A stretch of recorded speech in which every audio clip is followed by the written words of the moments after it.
outside of Virgin, Utah, and Zion National Park. Bender was mentally preparing for the most challenging jump of his life. It's a 35 vertical foot cliff face with a 50-foot gap in it. Total air time is probably about 75 to 80 feet. Bender double-checked his equipment. He psyched himself up. How you feeling, Josh? Pretty good, man. Then he jumped. Was flying through the air, everything was totally dead silent, and everything was going great. But midway down, he lost control. The back end of his bike started to roll out from underneath him. I was not going to come off the bike, was not going to let go. Something was like, Bender, get off your bike. He stepped off the bike, and that's the last thing she wrote right there.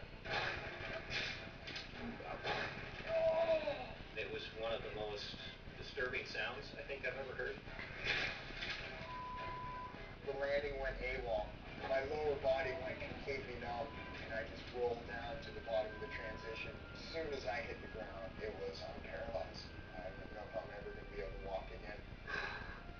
Bender regained feeling in his legs, but he was in bad shape. Everybody was swarming around me, trying to roll me over, get my helmet off. Just let me lay here. But I was like, let me just lay here for a second. So I just laid there for a minute or something. Finally, I was able to unbuckle my helmet. They got it off and helped me to my feet. And then we went to the hospital. The doctors proceeded to give me surgery on my ankle. They put 4 pieces of titanium in it, 4 big long screws that look like something you're building a house with. Bender was discharged from the hospital the following day, but his ordeal had only just begun. I spent probably 12 of the most excruciating hours of pain in my life. He's got one of the highest pain thresholds I've ever seen. I've seen him break stuff before and just stand up and keep riding, not even care. To watch him crawl up the stairs was a pretty painful thing to see. I was eating pain medication like Pez, and so by 10 o'clock the next morning, I ended up calling the ambulance service again. They came and got me and brought me back to the hospital. Doctors performed a CAT scan of Bender's back. And the surgeon comes back in and doesn't even say, how you doing, Mr. Bender? It's like, you have 2 decisions to make. We're either going to fly you to Las Vegas or to Salt Lake City. Your back is broken. We need to get you in for surgery immediately. The solution seemed radical, even to Bender.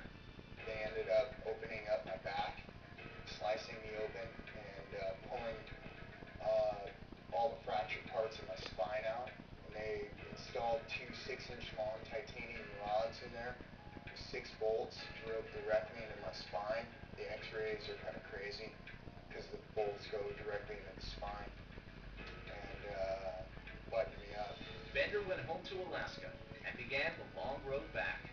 I've done a lot of physical therapy, a lot of rehabilitation, a lot of soul searching as well, figuring out, is this truly what I want to be known for and keep doing? And, by all rights, hell yeah. Just 6 months after the crash that nearly left him paralyzed, Josh Bender was back scaling new peaks.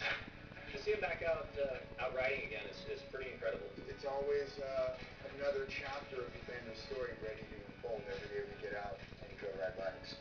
I'm always going to be crazy. I'm always going to step it up to the level where nobody